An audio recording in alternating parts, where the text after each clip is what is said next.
বছর শুরুর সেই ভয়াবহ স্মৃতি, সেই ভয়াবহ ঘটনা যা পাহাড়ের বাসিন্দাদের দুচোখের পাতা এক করার আগে আরও একবার ভাবায় কতটা আতঙ্কের মধ্যে সেই সময় তারা ছিলেন।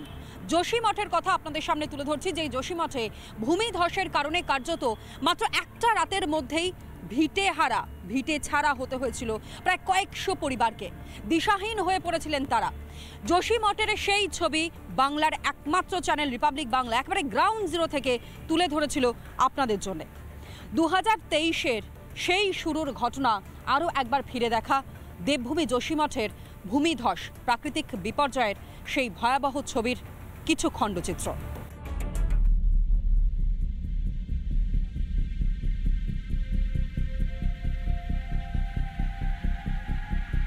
পাথুরে জমিতে একের পর এক ফাটল দিয়ে উঠে আসছে জল। গৃহহীন কয়েক হাজার মানুষ, সংকটে একটা গোটা জনপদের অস্তিত্ব। কিন্তু কেন এমন পরিস্থিতি তৈরি হলো উত্তরাখণ্ডের যোশীমঠে?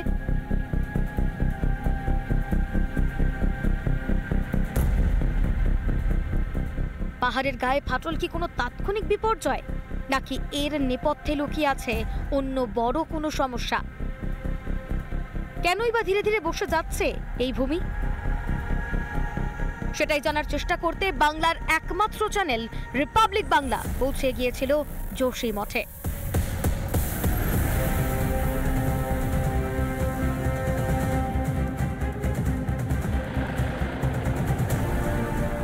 পাহাড়ে ঘেরা জঙ্গল এবং তার সামনে দিয়ে একটা নদী বয়ে যাচ্ছে, অত্যন্ত স্নিগ্ধ একটা ছবি, যেখানে এই ছবি দেখবার জন্য বহু দূর দূরান্ত থেকে পর্যটকেরা তারা এখানে ভিড় জমান। অর্থাৎ উত্তরাখণ্ডে, সেই উত্তরাখণ্ডের মাটিতে এই মুহূর্তে দাঁড়িয়ে রয়েছে আমি। ঠিক তার উল্টো দিকে একেবারে উল্টো ছবি, অত্যন্ত ভয়ঙ্কর একটি ছবি।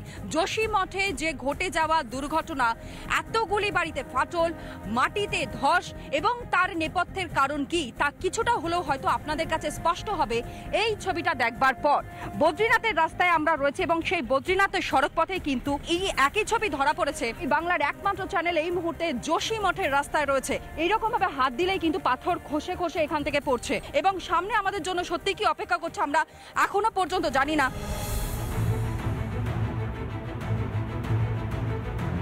কিন্তু কেন সংকটে যোশীমঠ, যেখানে বিশেষজ্ঞরা আগেই সতর্ক করেছিলেন? তাহলে কেন শুধুমাত্র নগরায়নের কথা ভেবে প্রকৃতির বিপরীতে চলা? সতর্কবার্তা তো এসেছিল প্রথম 1886 সালে, এমনকি 1976-এর সমীক্ষাতেও সতর্ক করা হয়েছিল। তারপরেও কেন গাছ কেটে পরিকল্পনাহীনভাবে নির্মাণ কাজ চলল, যার মাসুল গুনতে হলো হিমালয়ের পাদদেশে অবস্থিত উত্তরাখণ্ডের এই ছোট্ট শহর যোশীমঠকে।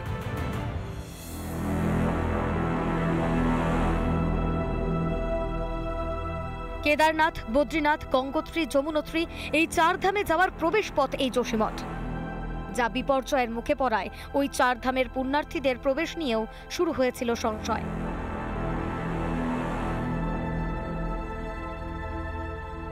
যোশীমঠ এই একটা নামই ভয় ধরিয়েছিল পাহাড়ি এলাকার বাসিন্দাদের মনে, ভয় ধরিয়েছিল নৈনিতালের মতন শহর, এমনকি আমাদের এই রাজ্যের একেবারে উপরের দিকে থাকা হিমালয়ের পাদদেশের সেই অসম্ভব সুন্দর পাহাড় সুন্দরী যাকে বলা হয় সেই দার্জিলিংয়ের মানুষদের মধ্যে।